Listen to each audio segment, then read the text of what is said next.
नाक की हड्डी ना लगे तो नमाज क्यों नहीं होगी भाई? लग तो गई माथा, हो जानी चाहिए थी, मगर उलमा कहते हैं नहीं होगी। क्यों?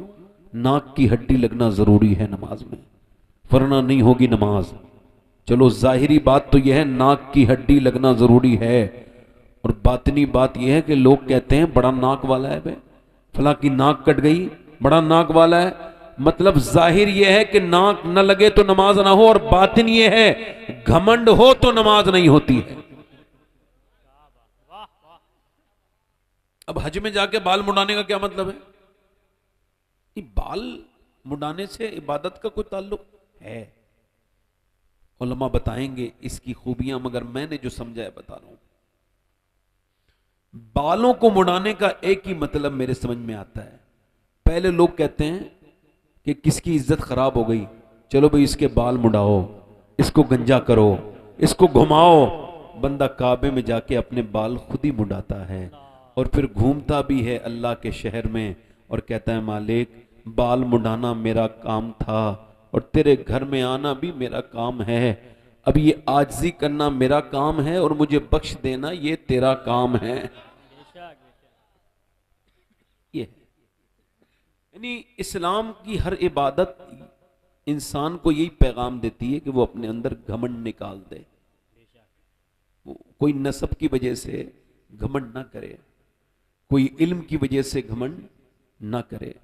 घमंड बहरहाल किसी भी चीज का हो, नसब का हो, इल्म का हो, हसब का हो, इंसान को जलील करके ही छोड़ता है।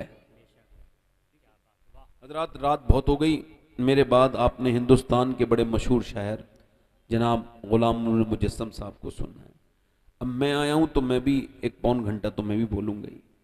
अब आपके यहाँ पर मेरा नंबर आया है 5 मिनट या 6 मिनट पहले, 5 मिनट हो गए होंगे मुझे, क्योंकि नाजिम साहब ने माशाल्लाह 12-13 मिनट में मेरी निजामत की है। तो इनकी निजामत के एतबार से कम मुझे 10 गुना तो तकरीर करनी चाहिए निजामत से, तो इतनी तो करूँगा तो ज़्यादा देर हो जाएगी। मगर चूँकि अब निजामत का भी ये माहौल माशाल्लाह है ही, अल्लाह ताला फजल फरमाए, सब पे करम फरमाए।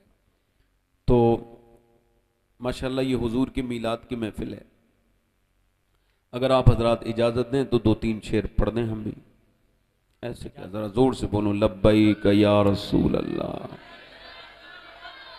दिल लगा के बोलो लब्बैक या रसूल अल्लाह। माइक बहुत अच्छा है, मुझसे पहले आपने अपने आके बड़े जिम्मेदार उलमा को सुना, शोरा को सुना, अल्लाह सबको बरकतें अता फरमाए।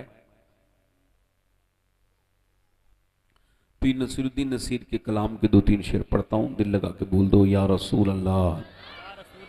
एक मैं ही नहीं उन पर कुर्बान जमाना है, एक मैं ही नहीं उन पर कुर्बान जमाना है, जो रब्बे दो आलम का महबूब यगाना है, जो रब्बे दो। ए भाई चाय वाला यार, क्या मसला है यार, जाओ यार, चाय मेरे बात पिलाना, मिंबर पे पिला दो। चाय पिलाओगे ना शरीफ, इनको तकरीर सुनाऊंगी। चाय वाला जहां भी आता है मसला पेश करता है। आ जाओ। अल्लाह इन चाय वालों को परवरदिगार आलम दूर कर दे हम लोगों से। बड़ी प्रॉब्लम है, लोग बड़े डरे हुए हैं भाई। एक शेर सुनाता हूं, पढ़ो। जो रब्बे दो आलम का महबूब यगाना है, जो रब्बे दो आलम का महबूब यगाना है, कल पुल से हमें जिसने खुद पार लगाना है, कल पुल से हमें जिसने खुद पार लगाना है, ज़हरा का वो बाबा है, हसनैन का नाना है, ज़हरा का वो, मेरे साथ पढ़ो ना, ज़हरा का वो,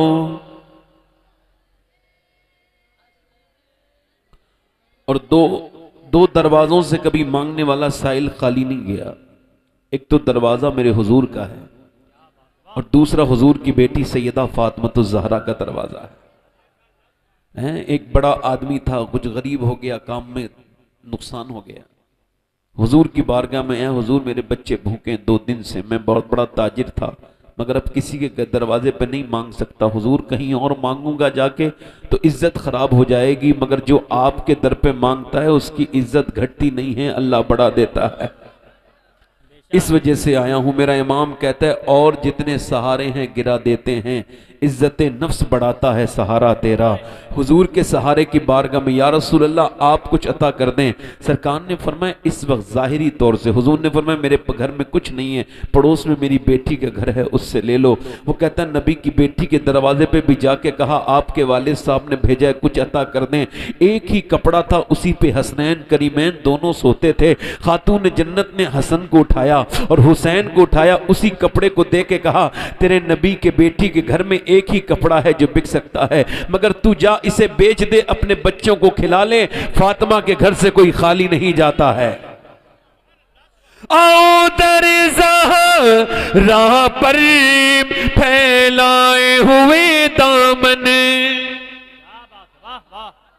आओ दर ज़हरा पर फैलाए हुए दामन, है नस्ल करीमों की लजपाल घराना है नस्ल,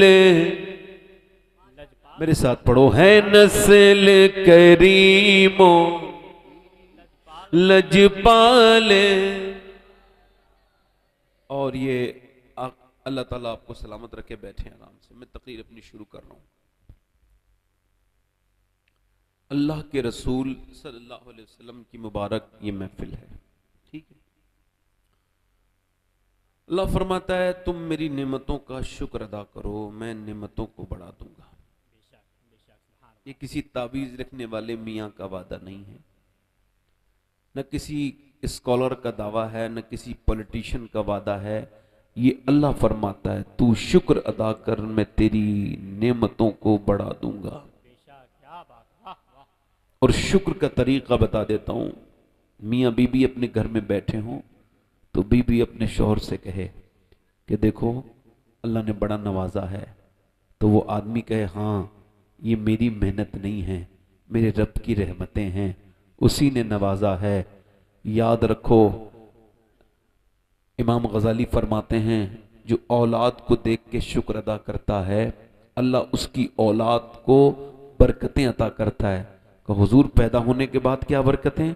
का अल्लाह उसकी औलाद को नेक बना देता है। जो मर्द और औरत अपने बच्चे को देख के शुक्र अदा करता है कि अल्लाह तूने मुझे बे औलाद नहीं बनाया, औलाद वाला बनाया। आप में से कितने लोग बैठे होंगे जिन्होंने कभी अपनी औलाद पे शुक्र अदा किया होगा? नहीं होंगे। 2 रकत नमाज अपनी पूरी जिंदगी में पढ़ी होगी कि अल्लाह तेरा शुक्र है तूने मुझे औलाद वाला बनाया, मैं बे औलाद नहीं हूं। औरतें देखें जाकर अस्पतालों में, उनके पाँव की जूतियां घिस गईं, अस्पतालों के चक्कर मारते मारते, उनको बांझ के ताने सुनते सुनते उनका दिमाग अब डिप्रेशन का शिकार हो गया। मगर वो औरतें जिन्हें अल्लाह ने औलादें दी हैं वो शुक्र नहीं अदा करते। वो नहीं कहते ऐ अल्लाह तेरा शुक्र है। मैं आपको बताऊं, एक लड़का मुझको मिला था यहाँ पर उत्तराखंड में। उसने कहा मेरे लिए दुआ करें। मैंने कहा क्या हुआ? कहने लगे मेरे दोनों गुर्दे खराब हैं। मैंने कहा क्या हुआ? कहने लगे दोनों गुर्दे मेरे खराब थे तो मेरे बाप ने मुझे डायलिसिस कराया। डायलिसिस का मतलब है पूरा आवाज इसकी इको कम करें, माइक बहुत अच्छा है आपका, माइक अच्छा है। माइक वाले भाई इको कम कर दें बस, आप माइक वाले हैं तो इको कम कर दें हल्का सा, माइक अच्छा है, ठीक है, बस यहां रहने दें बस, ठीक है ठीक है बस। तो वो जो है वो कहने लगा ये डायलिसिस क्या होता है, ये जब किसी के गुर्दे खराब काम करना बंद कर देना तो उसको अलग से मशीन से उसका खून तो एक हफ्ते में 2 बार, कभी 3 बार एक महीने में, कभी 4 बार एक महीने में, और 30,000 35,000 40,000 एक बंदा कहां से लाएगा। वो कहने लगा मेरे बाप ने जमीन बेच दी मगर फिर मैं ठीक नहीं हुआ तो मेरे बाप ने अपना गुर्दा दिया। आज बाप के बारे में बात करते हैं लोग। तुम जब परेशानी में आते हो तो तुम्हारा माँ बाप तुम्हारे साथ खड़े होते हैं। तुम्हारी जिंदगी पे सबसे बड़ा एहसान अगर किसका है इस दुनियावी जिंदगी में, दुनिया वाले का, तो माँ बाप का है और किसी का नहीं है, याद रखना। वो कहता है मेरे बाप ने जमीन बेची फिर अपना गुर्दा दे दिया, और अपना गुर्दा देने के बाद उसने अब मेरा घर भी बेच दिया। मेरा बाप अच्छा खासा खाता कमाता था मगर मेरा गुर्दा वो भी फेल हो गया जो अब्बा ने दिया। अब मैं किस हाल में हूं। मैं कहता हूं अस्पतालों में जाके देखो, अस्पतालों में जाके देखो वेंटिलेटर पे पड़े हैं वो तेज मोटरसाइकिल चलाने वाले लड़के, वो 18 साल 20,000, वो एकदम उन्होंने ऐड दिया, उनको उसका अंजाम नहीं खबर होता कि आज ये मैंने स्पीड बढ़ा तो दी है मगर अगर ये नहीं रुकी तो मेरा हाल क्या होगा। मैं पूरी जिंदगी के लिए मैं पूरी जिंदगी के लिए हैंडीकैप हो सकता हूं, पूरी जिंदगी के लिए माजूर हो सकता हूं। वो लड़के इसको नहीं ध्यान देते और जो नहीं देखते उनको बताओ अस्पतालों में पड़े हैं। डॉक्टरों ने उनके दिमागों को खोल के उनका पूरा इलाज किया मगर उनके दिमाग से ऐसा कि कोमा में चले गए। एक लड़के से मेरी मुलाकात हुई थी, ये इलाहाबाद के पास एक जगह पर, पता चला ये लड़का आज 8 साल से अपने घर में कोमा में पड़ा है। और वो क्या एक्सीडेंट हुआ था।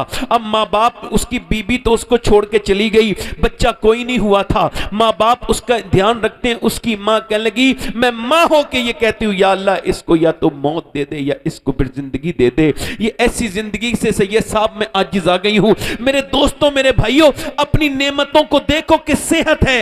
एक दिन तुमने बगैर दवा के गुजारा है तो तुम जाके देखो दवाइयां खाने वालों को, तो तुमको शुक्र अदा करना चाहिए कि ऐ अल्लाह तेरा शुक्र है मेरे करीम मेरे रहीम कि मैं बगैर दवाइयों की जी रहा हूं। मुझको ब्लड प्रेशर नहीं है तेरा शुक्र है, मुझको शुगर नहीं है तेरा शुक्र है। और अल्लाह फरमाता है तू सेहत का शुक्र अदा करेगा मैं तेरी सेहत बढ़ा दूंगा। अब जरा गौर करो, तवज्जो करो, सेहत का शुक्र लाजिम है, जरूरी है। जो शुक्र नहीं करता अल्लाह उससे नाराज हो जाता है। शुक्र अदा करो, सेहत का शुक्र अदा करो, औलाद का शुक्र अदा करो कि तुम मुसलमान हो, इस्लाम तुम्हारे दामन में है। तो फिर तुम ये भी शुक्र अदा करो कि 12 नबियों ने कहा था अल्लाह नबी न बना, अपने हबीब का उम्मती बना दे। मगर तुम जब पैदा हुए हो लोग कहते हैं खाली हाथ आए थे खाली हाथ जाएंगे। तुम ये कहो हम खाली हाथ नहीं आए थे, हम जब आए थे तो नबी का दामन हाथ में लेके आए थे। और इंशाअल्लाह जब मीलाद, जरा गौर करो, जब सेहत का शुक्र लाजिम है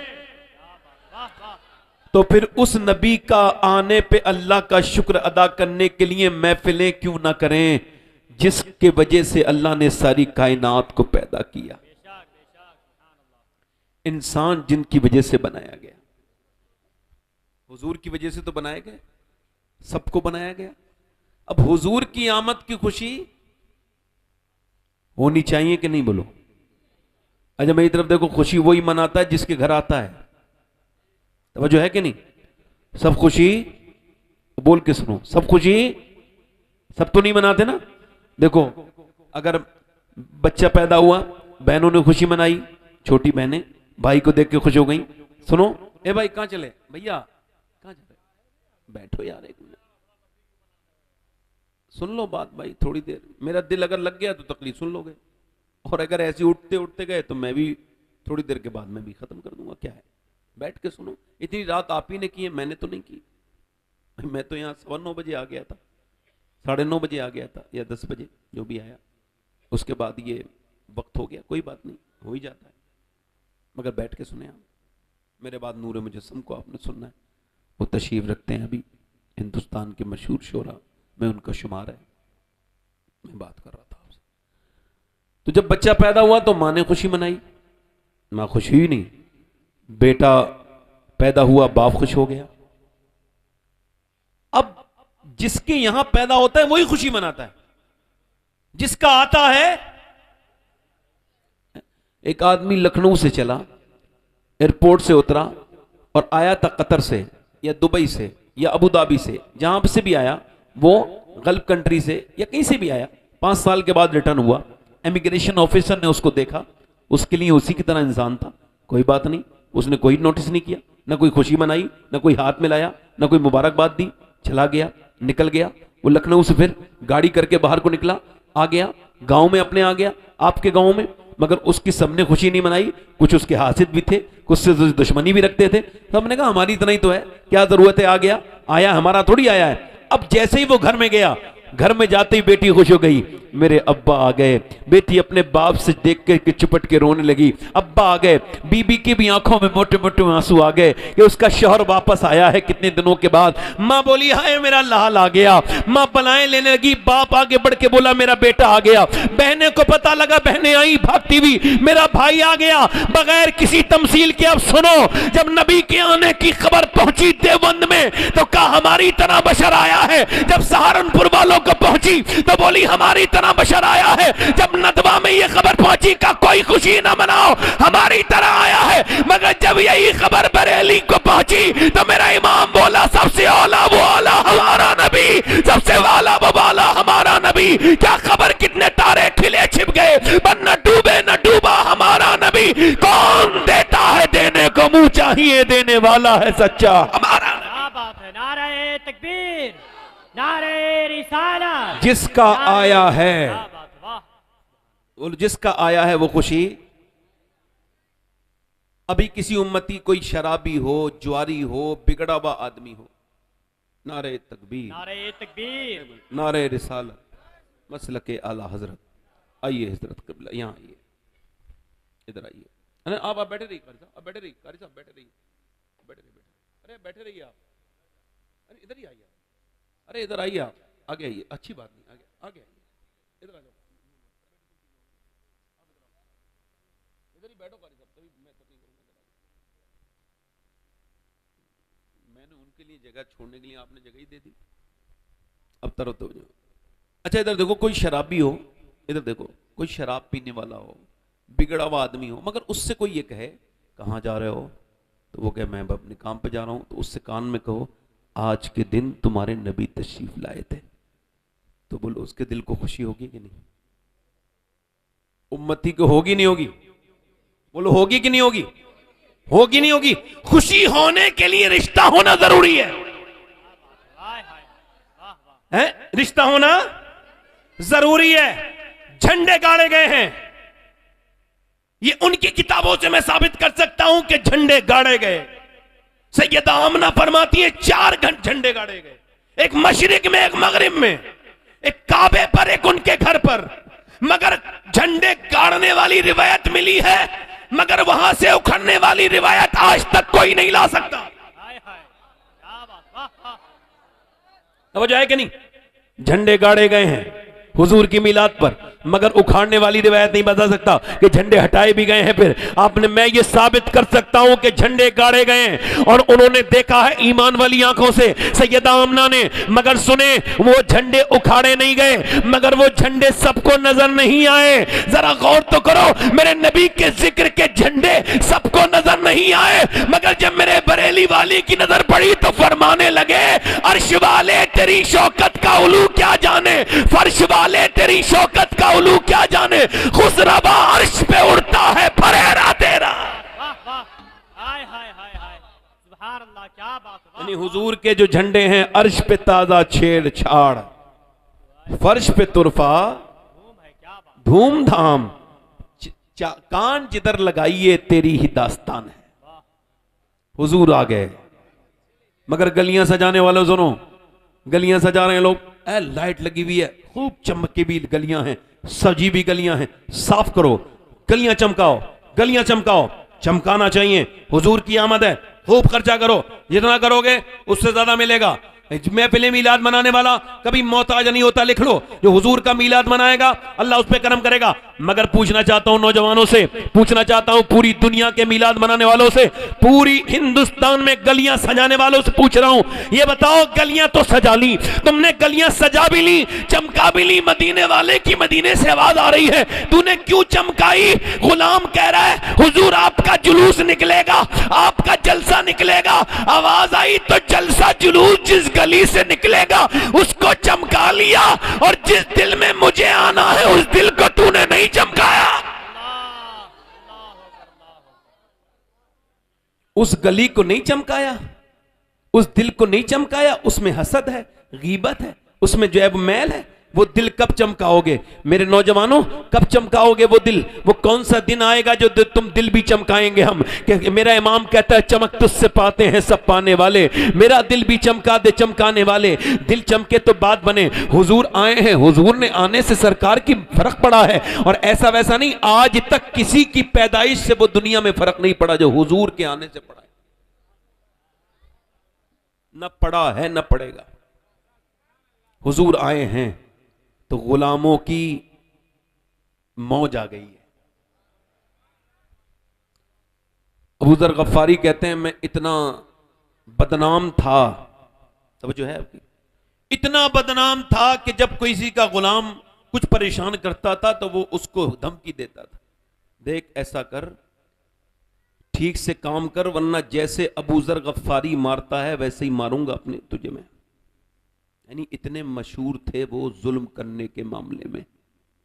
खुद बयान करते हैं हजरत अबू ज़र गफ्फारी, हुजूर के सहाबी, बड़े जलीलुल क़द्र सहाबी, कहते हैं इस्लाम लाने से पहले मेरा हाल ये था कि जब गुलामों को धमकी देते थे मेरे नाम से लोग कि मान जा वरना ऐसे ही मारूंगा जैसे अबू ज़र गफ्फारी।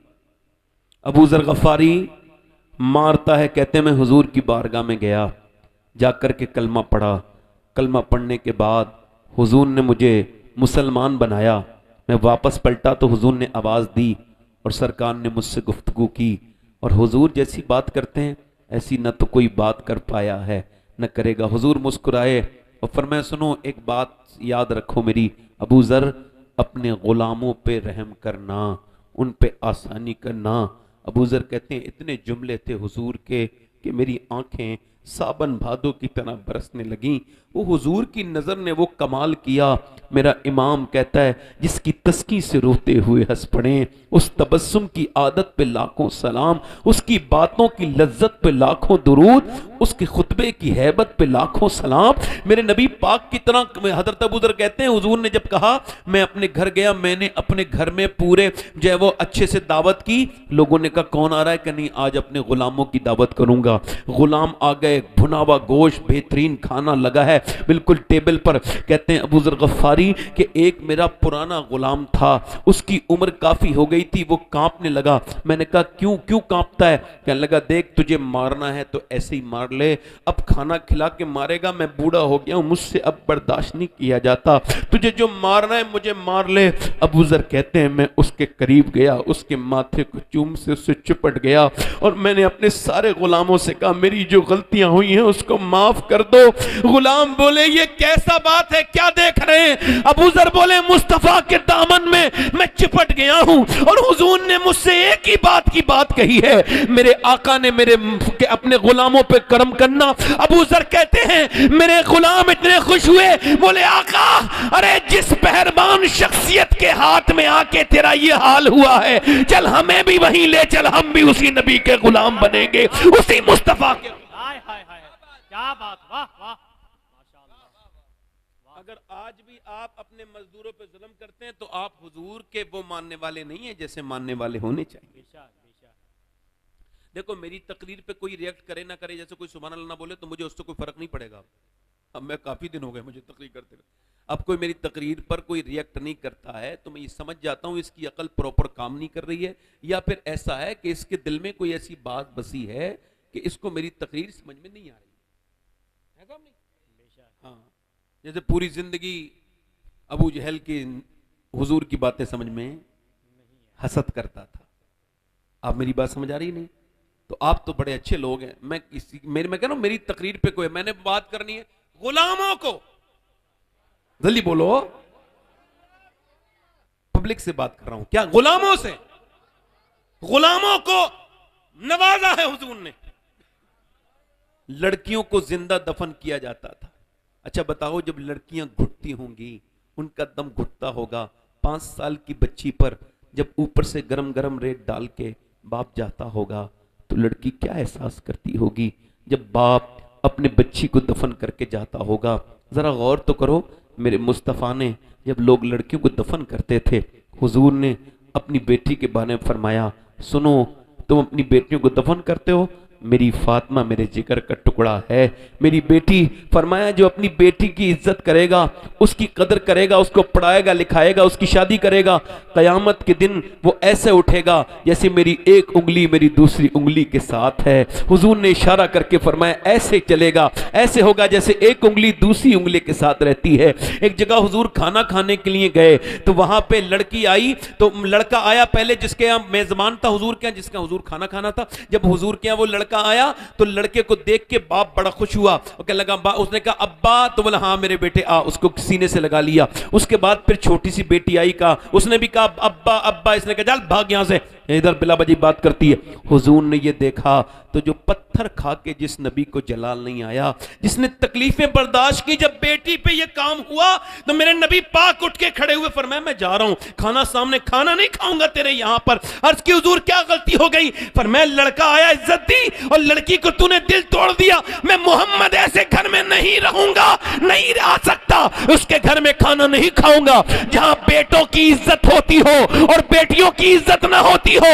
आज ये जो बच्चियां थोड़े बहुत इधर उधर जा रही हैं और बाप की नाक कटा रही हैं, इसमें बाप का भी रोल है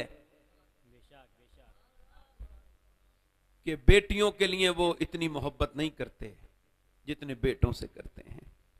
जब वो बचपन से ही कुड़ के जी रही हैं, उनको बाप ही मोहब्बत नहीं करता। हुजूर की बेटी आती थी, वो इतने अच्छे लोग हो आप, इधर तो देखो नूर भाई, तवज्जो करें, हुजूर की बेटी, इस पे ध्यान दीजिएगा, ये एक इमोशनल रिवायत है, इसको देखें, इसको कहते हैं तरजीह देना। हुजूर की बेटी आई हैं, हुजूर उठ के भी खड़े हुए हैं, हाथ को चूमा, पेशानी को चूमा, फिर सूंगा, फातिमा तेरे अंदर से मुझे जन्नत की खुशबू आई, मुझे सब दिल पे हाथ रख के बताना, जिसके बाप अपनी बेटी को इतनी इज्जत दे, क्या बेटी कभी अपने बाप का हाथ कभी दामन छोड़ के जाएगी? आज हुजूर की सुन्नत हमारे अंदर कहां है? हमने अपनी बेटियों के साथ तो वो सुलूक नहीं किए जो हुजूर ने किया है। आज वो इधर उधर जा रही, उसमें हम भी तो इसमें। मैं बातें तो बहुत करूंगा, मगर हुजूर की विलादत के मुबारक मौके की तरफ से गुलामों के साथ क्या हुआ है, एक इंसान का बात सुनाता हूं, आप जरा दिल थाम के सुनना। आशिकों अगर बैठे हो तो तुम्हारे दिल